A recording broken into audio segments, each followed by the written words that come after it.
Hello and namaste. Welcome back to Global Desi Women. I'm your host, Arti Solanki, a real estate broker, business coach, and a strong believer in sharing stories that inspire, educate, empower women in our community around the globe.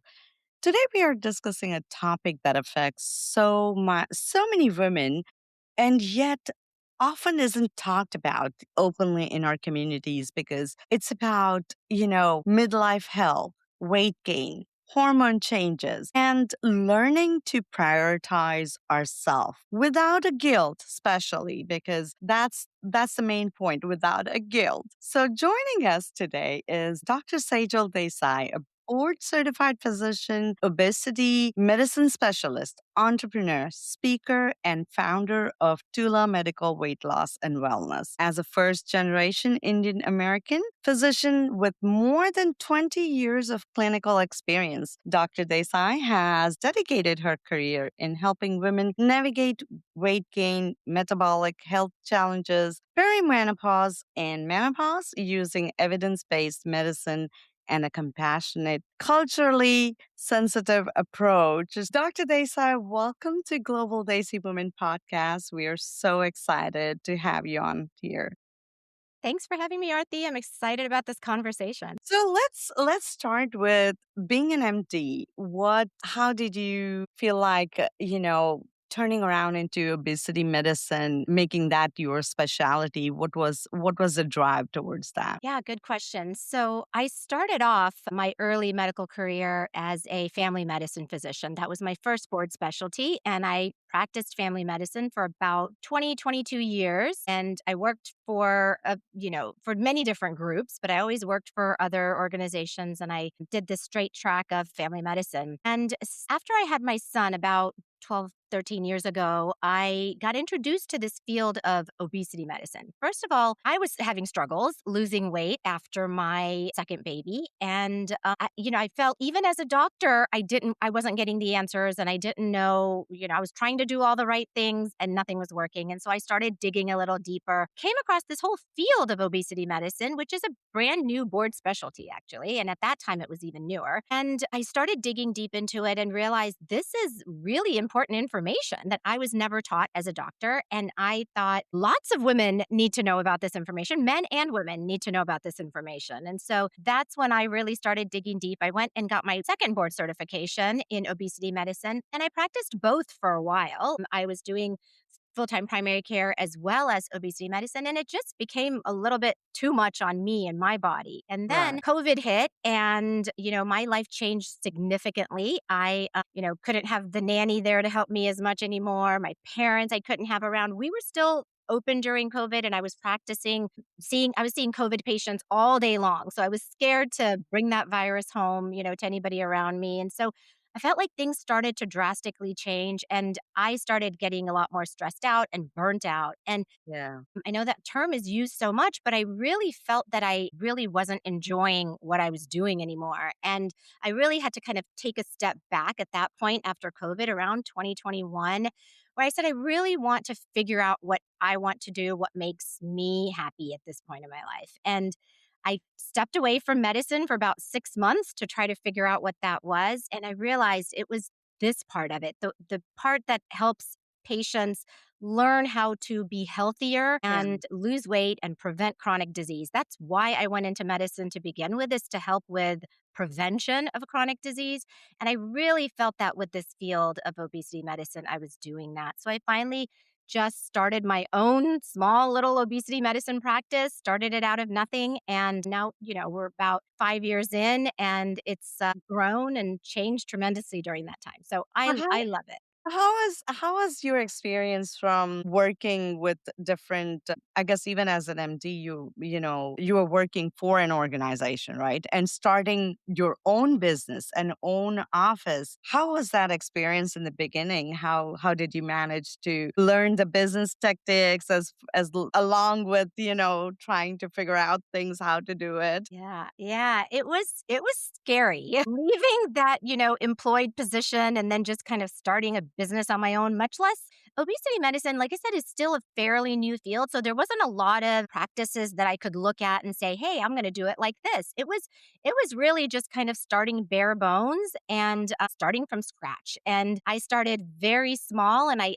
completely started as a full time virtual practice. I did everything on my own. I first had to learn the whole business aspect because, in medicine, I never got taught that. I just worked for somebody my whole life and that's where I was. So I really had to go and learn all of those things. Yeah, Luckily, we live in the world of the World Wide Web, and there's plenty of information if you absolutely. seek it. So I did tons of courses and podcasts and lots of different things. Learned the business aspect of it. Opened up this small virtual medicine practice. And I did everything like developed my logo and developed my website. I literally did it all Wow. just kind of bare bones on my own. And it was my faith and my just really passion to want to do this. And I was hoping that there were people who would want to join. And my model is a little different than traditional medical practice. I am a direct specialty care practice. So I don't take insurance because in this field of a healthy lifestyle, it's really difficult to get insurance to cover that. They're not going to, pay to cover lifestyle guidance and, teaching about nutrition and physical activity and all of that. So it really, I was like, I'm done. I'm just done with that. I also didn't want to be told by an insurance company I can only spend 15 minutes with my patients and I had to spend hours a day doing all this paperwork though. So I Right. really wanted it to be more patient focused. So I really decided to step away from insurance and just charge fees to see patients and charge for my time and my services. And so I developed that type of a practice. And it's really been, I think, life changing for me and for my patients. Awesome. Yeah, it's just like taking a leap of faith and jumping into it what you really believe that you made for, right? Because it's all about what makes you happy at the end of the day because without that, you can't serve your clients. You can't be they're not going to feel that satisfied. If you're not happy, they're not going to be happy with your service either. So, it's Absolutely. it's it's good to Absolutely. hear Yeah. I that. felt like I wasn't serving anybody. Honestly, I felt that I wasn't there for my patients. I felt that I wasn't there for my children. And I felt that I wasn't there for myself. So that's when I took the step back and I was like, what am I doing? Right. Because Yeah. this is not good for anybody around. Anybody. Absolutely, absolutely. So as a South Asian woman yourself, what unique health challenges do you see among especially Desi women? So, one of the biggest things that I hear from, especially my South Asian women, is I must be doing something wrong. I've been, working on diet and exercise and I'm doing all the same things that I've done before, but now it's just not working anymore, right? And really the truth is it's not that you're doing something wrong, it's just that our bodies are changing. And this isn't a lack of willpower, it's biology, it's hormones, it is genetics, it is our culture, it is so many things that collide during midlife. And this is one of the biggest things that I hear because my practice has over time shifted to more women and especially midlife women. As I went through my own struggles and changes with that, I feel like this is really my area of expertise. So that's what I hear all the time. And those are some of the myths that I want to talk about and dispel because it's not that we are broken. We just need to change our strategy a little bit And during this. especially after 40s and 50s, it's like so many things happening to our bodies that it's just crazy. Like one day you feel you can conquer the world, the second day you'll feel so sluggish you don't want to get out of the bed. Exactly, absolutely, and it does, it starts in our 40s. For some women, it actually starts in their late 30s, and South Asian women, we often see a lot of these things even earlier than our Caucasian counterparts, and then we have other risk factors as well. So South Asians develop diabetes and heart disease at lower BMIs than other ethnic groups. We have higher body fat percentage, especially visceral fat. We have lower muscle mass compared to our European ancestry counterparts. So, heart disease risk factors often appear in our 40s. In Yeah. our 40s. And that's very strong among South Asian women. So it's really important for us to not just be, putting this off as, oh, that's just stress. That's my life. I'm busy, but really understanding what's going on in your body and taking charge of it so that we can change that trajectory Yeah, of I've of also, our I've also heard and especially our Indian women also say most of the time they say, "Oh yeah, this is so common in Indian women. Like, we are vitamin B deficient, we are vitamin D deficient, osteoporosis, and this like it's gonna happen as you age." But I think if we learn to take care of ourselves and then, really focus on what our body really needs and work with professionals like you, then we can help avoid that and live longer, healthier life. Yes, absolutely. I 100% believe that because it is not just something that happens to us. Yes, we go through change as we go through, midlife and beyond, perimenopause and then postmenopause, but it is not something that is inevitable. And I think for so many people, they just think, like what you said, it's just a part of aging. Like, I'm just getting older and this is just how it's supposed to be. Yeah. And that's really not the case, and I feel like in the medical establishment, we think that as well with certain certain things, and the more we learn about this, the more we look into it. That's absolutely not the case. There are many things that we can do to prevent these things, right? So common symptoms of perimenopause for a lot of women, which starts in our late 30s or early 40s, is weight gain around the middle, increased hunger, poor brain fog, mood changes, anxiety, fatigue, loss of muscle mass, like these vitamin deficiencies, bone loss, and leading to osteoporosis. These are, a lot of things that are happening and things that are going on during this time. But all of these can be prevented to a certain degree. I mean, of course, there's nothing that's 100% medicine, but we can do our level best to try to help decrease all of this as we get older so that we can prevent the other big stuff that's around the corner, right? We want to ultimately prevent cardiovascular disease, heart attack and stroke. We want to prevent falls and osteoporosis. We want to prevent dementia. And we want to prevent diabetes and, all of those big things that are in our future will happen if we don't do the right steps because we Right. can't just keep doing the same things. We do have Right. to make some change. Absolutely, absolutely. So, as far as premenopause goes, our my family history is like we have everybody has early premenopause, like before they turn 40. We all are premenopaused. So, and I hear that, osteoporosis is number one thing that you have to be careful with because that affects premenopause affects your bones getting deteriorated. So, in that kind of situation, if I had to start taking care of myself before I turn 40, then what would your recommendations or what would you suggest that we should do or take care of just to make sure that we don't go to osteoporosis level? Right. Right, right. Absolutely. So let me define a couple of things real quick. So in the nomenclature, we all know about menopause, right? So menopause on average occurs at the age of 50. That's when we've stopped all periods and we haven't had a period for one full year. Then you're in officially in menopause. You don't need hormones to check that if you're having periods. And so if you haven't had a period for at least a year, you're in menopause. Now, prior to menopause, about 4 to 10 years prior, is this time when our hormones are fluctuating. Estrogen, progesterone, testosterone, they're all over the place. It's not like the slow, steady decline like we thought, okay? It's this really crazy time when it's Crazy just time. all over the place and every day is different. We're feeling different. We're not understanding what's going on. And lots of changes are happening in our body because of that. So that's perimenopause.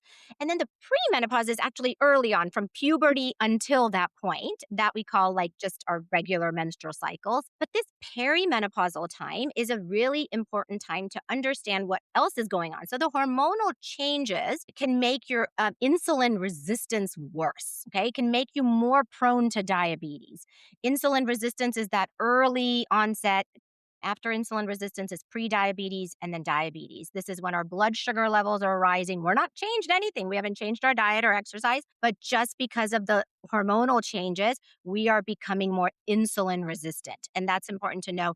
This also causes more abdominal fat storage. And it also makes us lose muscle faster. And all of this raises our cardiovascular risk. It also raises our bone loss risk. When we lose muscle, we're also losing bone density. And so we're more likely to get osteoporosis as well. So all of these things, are happening in our body during this time. And South Asian women already have a higher diabetes risk. We already have a higher insulin resistance, higher visceral fat, lower muscle mass. And for a lot of women who have been thin their whole lives, higher osteoporosis to your question. So So all I of these guess things are happening. I used the wrong term. It's not premenopause, it's perimenopause. Very correct, Oh, correct. good to And learn. that's That's good to yeah, know it's not because common knowledge. It's not something that everybody knows. So that's why I yeah, wanted to just, I think you we know, always say, "Oh yeah, it's premenopause." I feel like at least I know I've used that word a lot. yeah, and that would make sense because for most things, pre means before, right? But in this case, we call it perimenopause when all these things are Perimenopause. changing. Okay. And so, at this time, this is really an important time in our lives. I truly believe. I mean, of course, I Yeah. mean, starting with my daughter's age, who's 20, I really, really, those are the people we want to drill it into, right? Because build Yeah. those healthy habits now in your 20s, because by the time you get to your 30s, late 30s, and beyond, this is Yeah. where we really need those habits. We need to start amping up those habits. And there Yeah. are some things that I think are incredibly important to make sure that we live long, healthy lives because the goal is longer health span. It's not Yeah. lifespan per se, right? Because nobody wants to live long if we have dementia and we have osteoporosis and we can't even get out of bed, right? So if we want to have that longer health span, there are a few things that I think are just absolutely important, non negotiable. I'll talk about the five most important things. Okay. Number one, starting with your nutrition, and that's going to be really looking at your protein and fiber. And, Mm. it's not easy to get the recommended amounts, and everybody has different needs. So you really do need to figure out what is going on in your life and what we're trying to achieve. But, on average, we really want to aim for about 20 to 30 grams of protein per meal, or maybe about 80 to 100 for an average female per day of protein. And it's not easy to get. So, you No, really have to be conscious.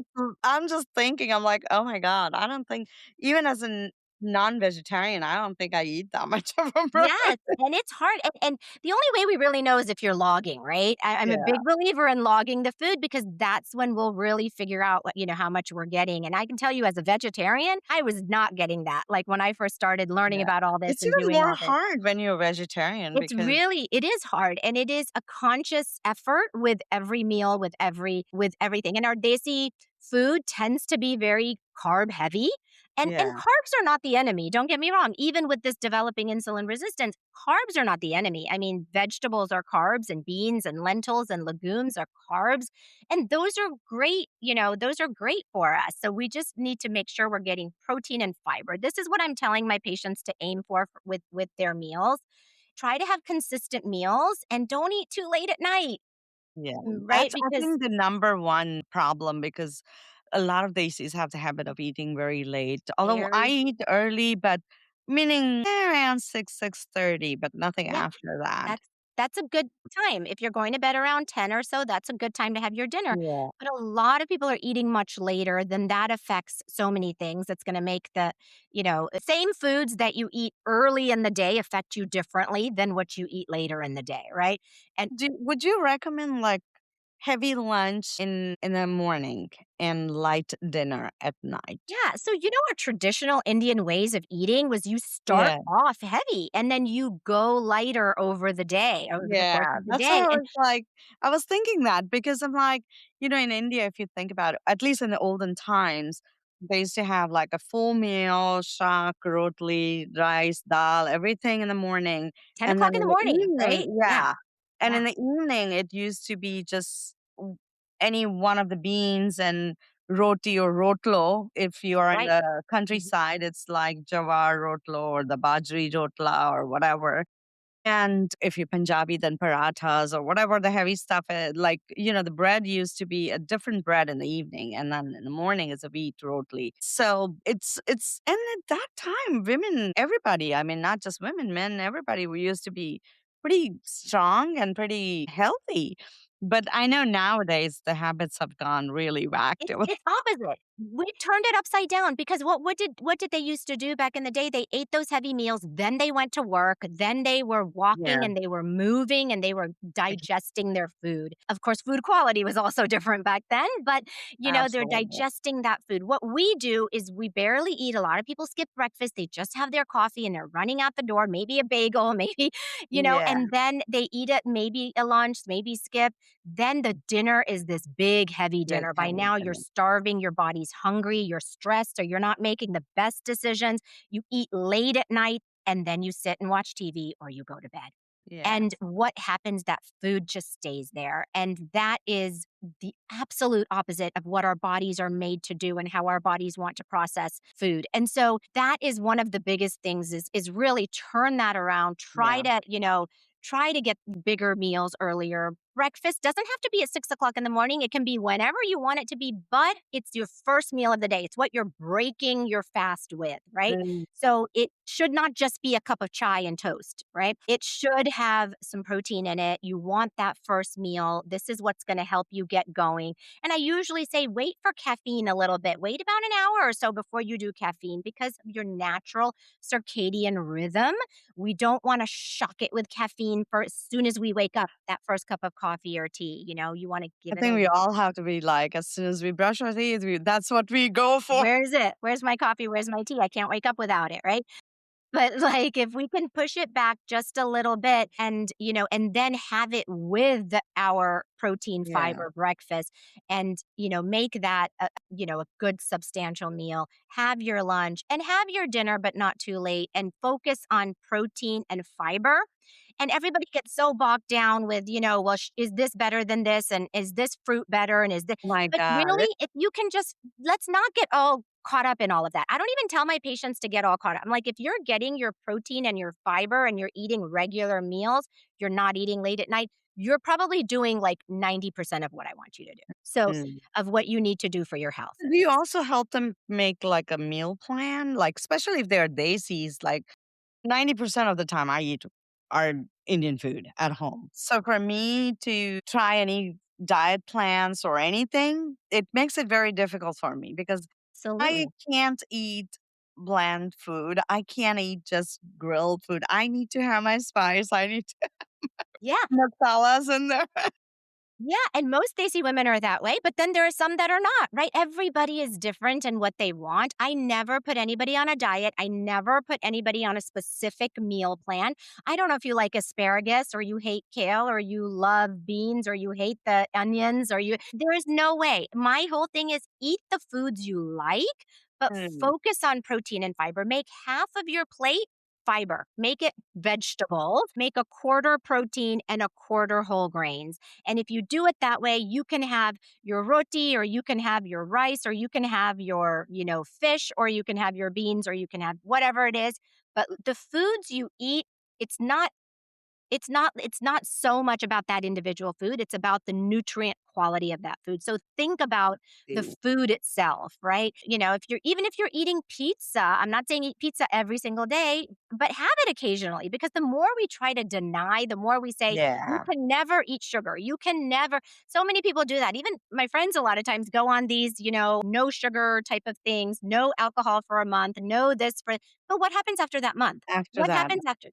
I mean, Tell me about it. I just had my 1 month fast for the Adhik Mas.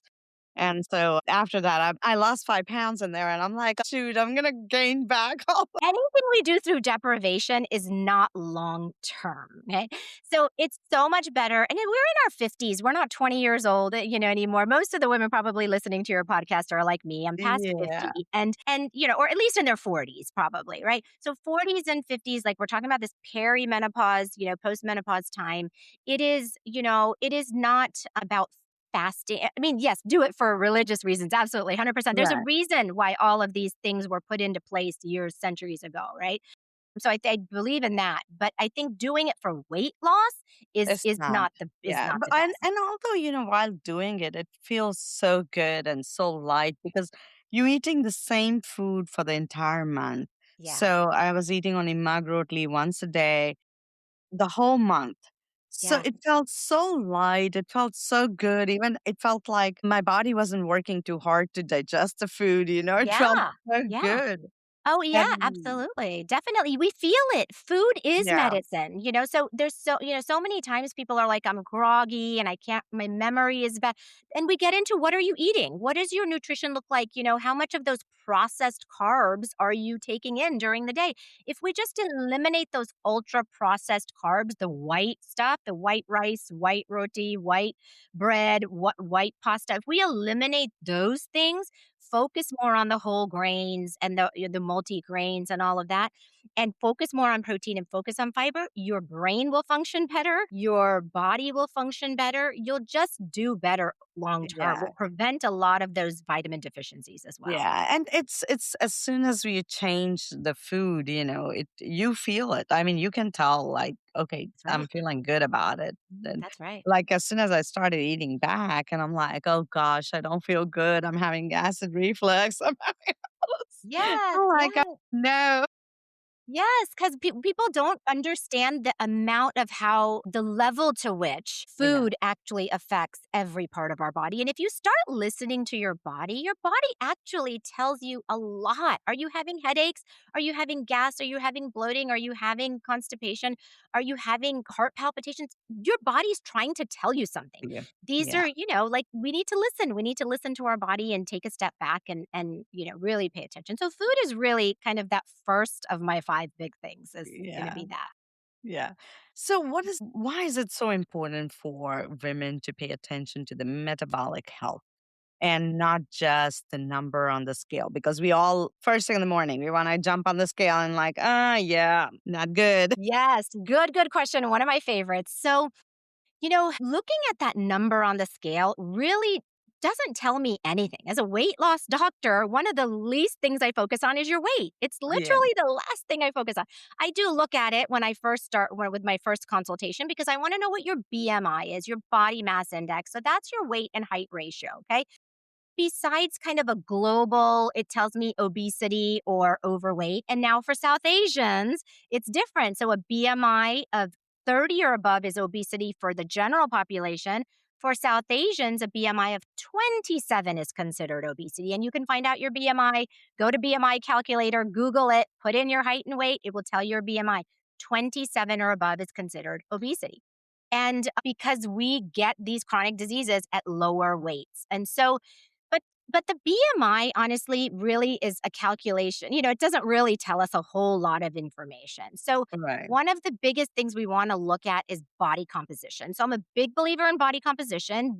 I have a machine in my office. It's this big machine and it's wonderful. It's one of my best friends because everybody needs to know what their body composition is. It tells you your body fat percentage, visceral fat, the fat around the waist that Mm. causes things like fatty liver and heart disease and diabetes. That is the fat around the waist that's more around your organs. It's not the fat you can pinch, that's subcutaneous fat. Visceral fat is deeper, it's around your organs. Mm. And this causes, all these big problems. So it tells you your visceral fat, tells you your muscle mass, which is a big, big, big factor in weight loss and long term health. So, knowing your body composition tells me a lot more than just knowing what your number on the scale is. And Wow, then I would be scared to jump on that one.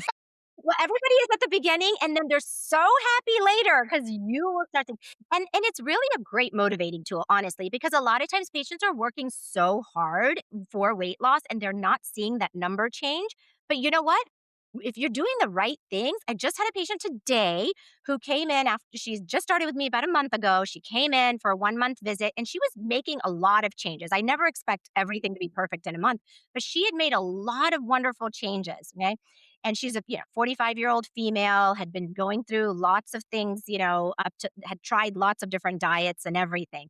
And then she started this program and she was just frustrated today when she saw me. She's like, I've been doing all the things you're saying, at least trying, and my number has not changed at all on the scale. And it's only been a month. Remember, we can't get too, Wow. go too fast. But we did her body composition. Her waist circumference had decreased by 2 inches. Her visceral fat had come down significantly.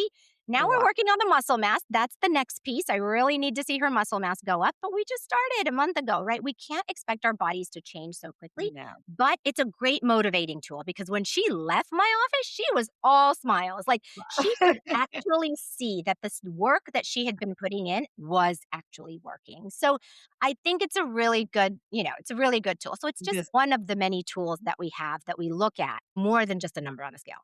right. And also any diet or anything you do for as far as, the weight management, if it's a quick fix, it's not gonna be long term. So, like you said, it's just been only a month and it takes time to get to what the results you want. It just takes time to Absolutely. work It takes time. Be patient. All of us live in this Amazon society where we want everything, the next day in 24 hours. And it overnight. does not work that way.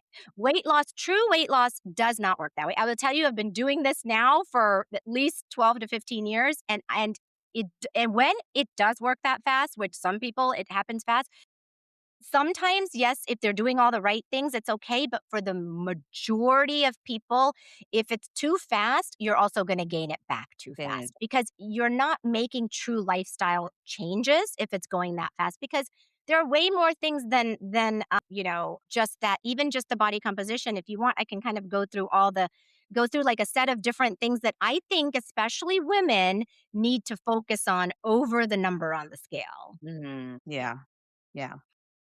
It's amazing, how our bodies work and like if especially with thyroid also, like losing weight is gosh, I've had thyroid for 30 years now. And so if I gain 1 pound, I'm like screwed. I Yeah.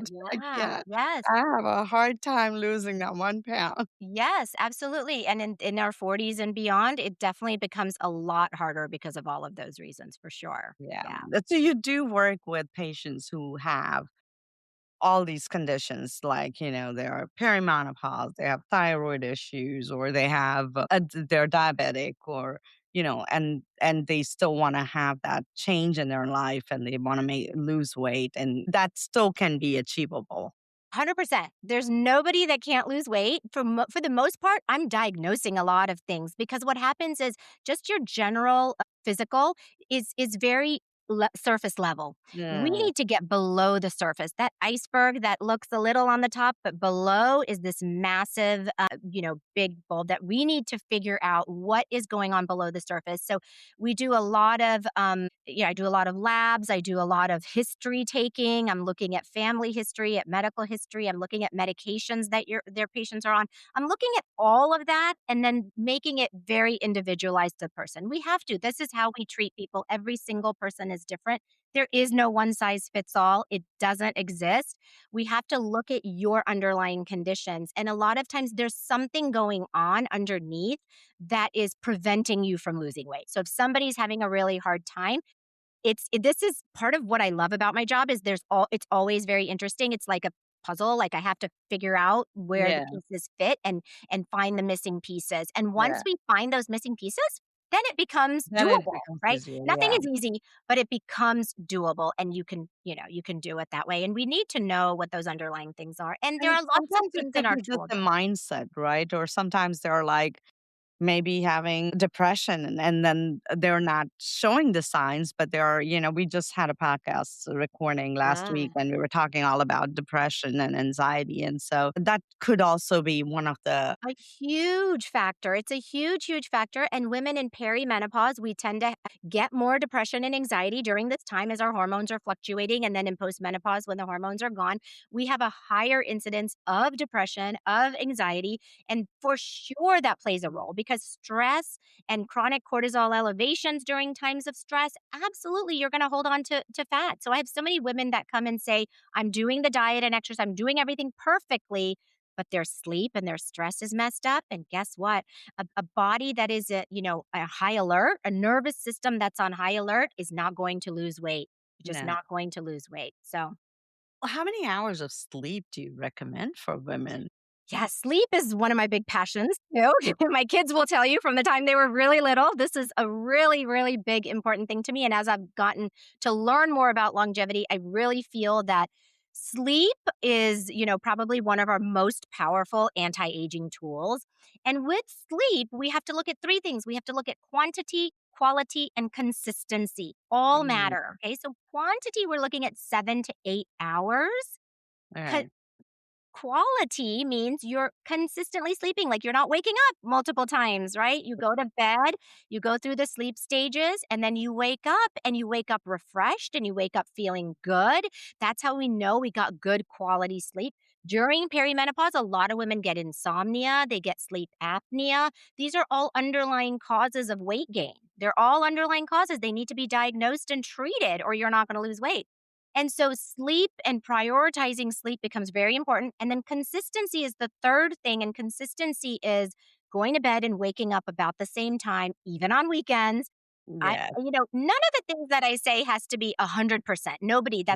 we're not robots. We are No. human. Nobody's going to be 100%. But if we can be consistent most days and try to get back on track when we're not, then that is, that's very that's all that we can ask for. But those three things with sleep and poor sleep can contribute to weight gain. It can contribute to brain fog, to memory issues. It can contribute to dementia. It can contribute to cardiovascular disease. It can Uh, contribute to so many different things that it is really, really that important for everybody to get yeah. that good I sleep. used to sleep 10 hours. I know. Now I wish I had Not the time to sleep not 10 hours. anymore.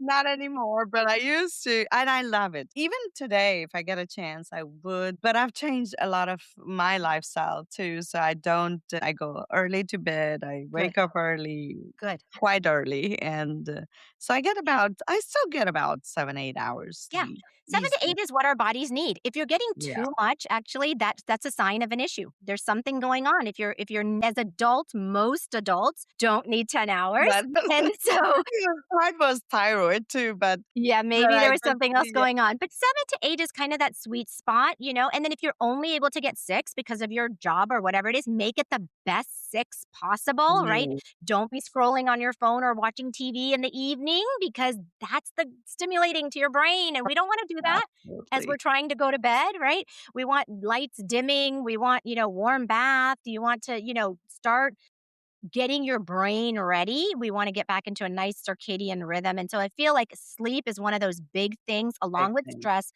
in this day and age for women, and especially they see women who are trying to do everything, Everything. right? They see women are taking care of like their children and their husbands and their grandparents and their in laws. And, it's just all It's of it. When everything. do you have time to take care of yourself?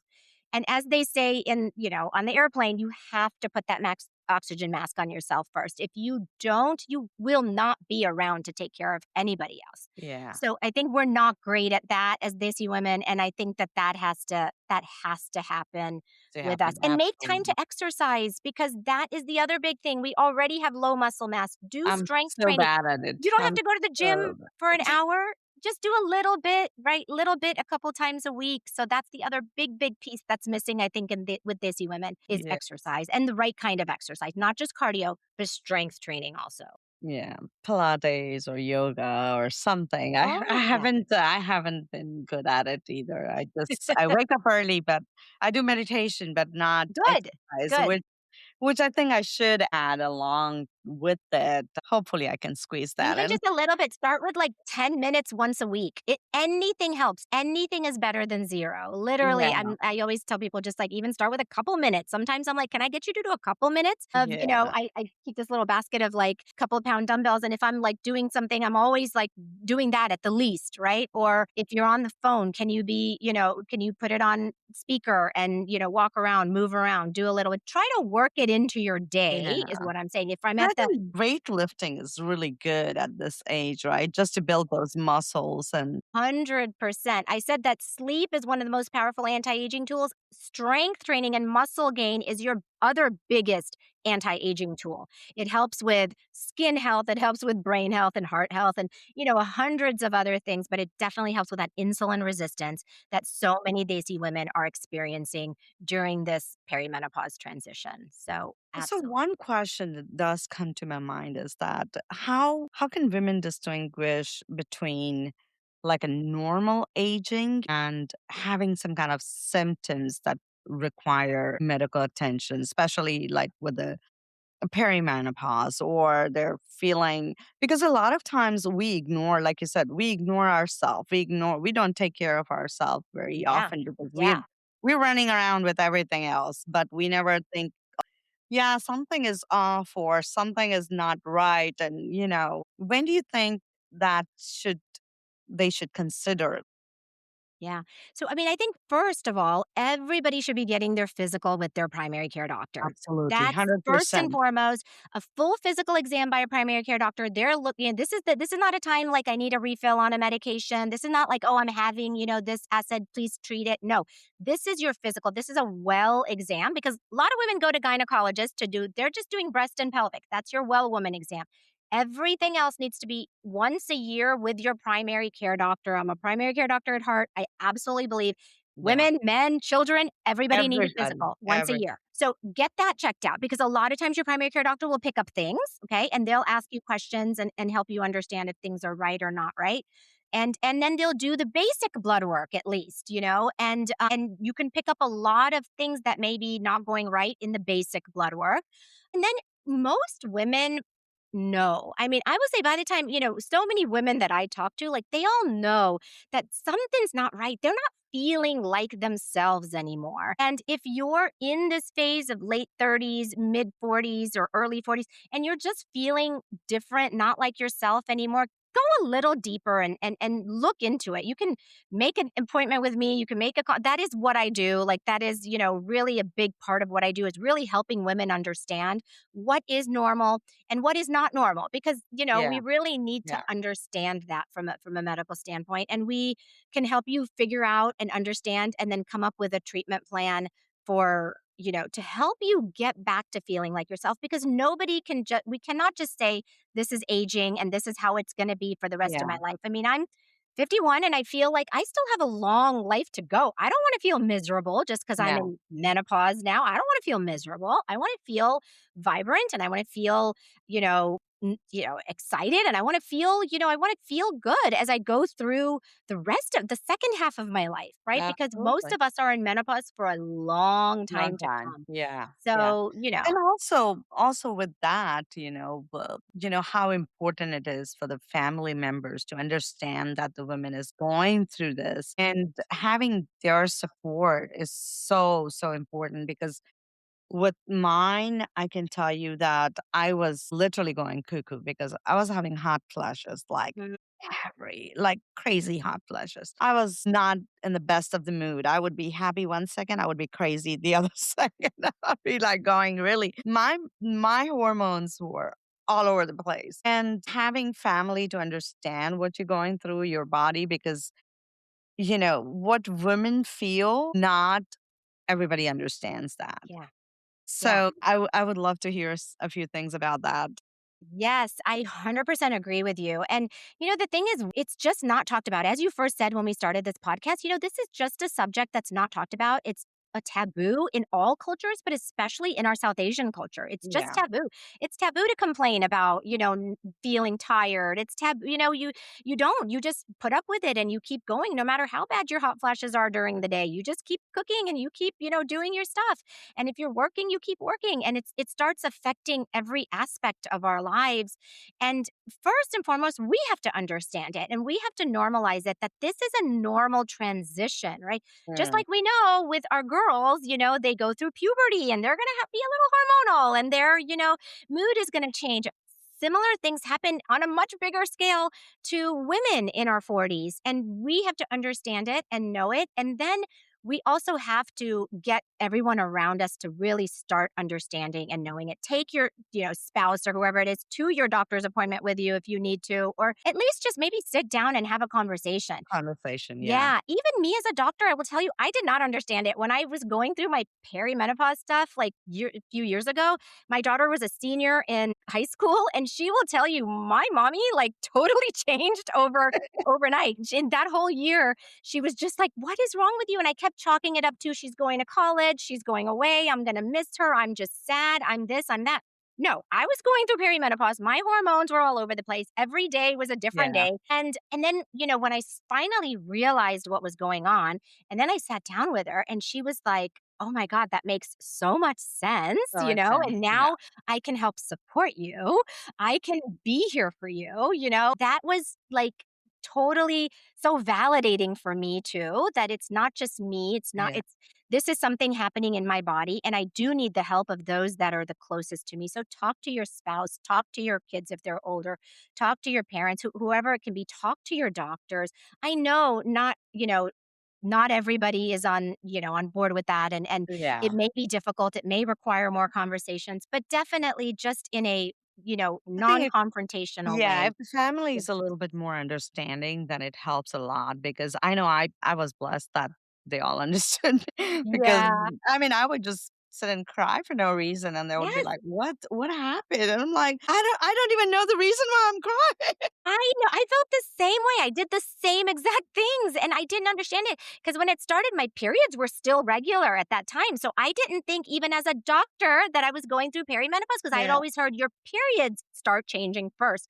That is Yeah. not true, our brain starts changing first. So menopause is a neurometabolic endocrine condition, and so our brain starts changing first, the anxiety, the stress, the brain fog, can't quite Yeah. get those words out like we used to be able to, right? All of those things start changing first, and then periods change later. So, we don't even sometimes realize and understand. And I think that, we need help, we need support. We need to also start cutting down on things that we don't have to be doing. Do we have Yeah. to be the president of the PTA and be working full time and bake all those cookies? And, this, what can I delegate? What can I say no to?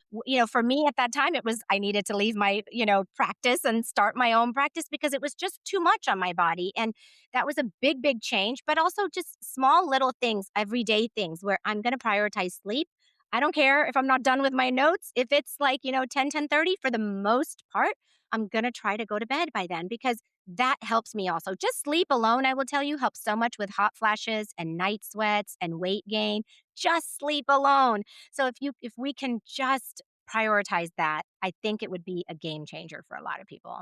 Absolutely, absolutely. This is so learning about the perimenopause. I There you correct go. myself. Now I gotta correct myself. Perimenopause. But it's interesting, how we all have different body types and we all go through different kind of symptoms with our Mhm. menopause and especially what age we go through and what it's going to affect us in our future as well. So you help with women with all of those things and it's amazing and I tell us a little bit before we do our closing, tell us a little bit about your wellness center and how well, we'll definitely put everything in the description, your social media accounts, your website, and everything. But please go ahead and let our listeners understand and find you easily. Yeah, sure. So you can find me on my website. So that's Tula, TULAWLW.com. And Tula, by the way, means balance. In Sanskrit, it means balance. Uh, And so that's my big philosophy in life, for my own life, for my patient's life, everything in balance, everything in moderation. So TulaWLW.com is my website, and I'm on social media and Instagram, Facebook, Tula Medical Weight Loss and Wellness. And it really is a practice where we're looking into lifestyle and we're looking at your own individual risk factors and coming up with a plan to help you not only lose weight, but feel better more than anything else Good. and Yeah. prevent these chronic long term conditions. And one thing I also wanted to say about you asked about how do we know which symptoms are good. If you want to email me, you can email me at Dr. Desai, DRDESAI, at Tula, TULAWLW.com, and I'll send you my symptom tracker. So I have like a symptom tracker that I've made that is that will go through all the different symptoms that can be Wow. occurring during this phase of our lives, and you can kind of go in there and check it off, and it's a great thing that you can take to your doctor and say, "Hey, I've been having all these symptoms." Take it to your gynecologist, your primary care doctor. take it there and say, I've been having all of these types of symptoms, and I need help figuring out how to move forward. So I'm happy to send Awesome. that to any of your listeners who'd like to reach out. Awesome. Yay. And we'll put the email address in the description again. So in case if they miss out, then we'll have that in the description so they can contact you. Thank you so much, Dr. Desai, for sharing your expertise and your wisdom with us today. This conversation has been so important reminder that taking care of our health is not selfish, it's necessary. Absolutely. It's one of the most important health interventions that we have. So thank you so much for having me. Yes. And to all our listeners, remember that health matters, whether you are navigating perimenopause, menopause, weight challenges, or simply trying to be your best. Know that you deserve support, education, and compassionate care. And if you've enjoyed this episode, please subscribe, leave us a review, share the conversation with the women who needs to hear this. And this is Arti Solanki with Global Desi Women Podcast, reminding you to prioritize your well being, embrace every stage of your life, and continue becoming the healthiest, strongest version of yourself. Until next time, take care and stay empowered. Thank you.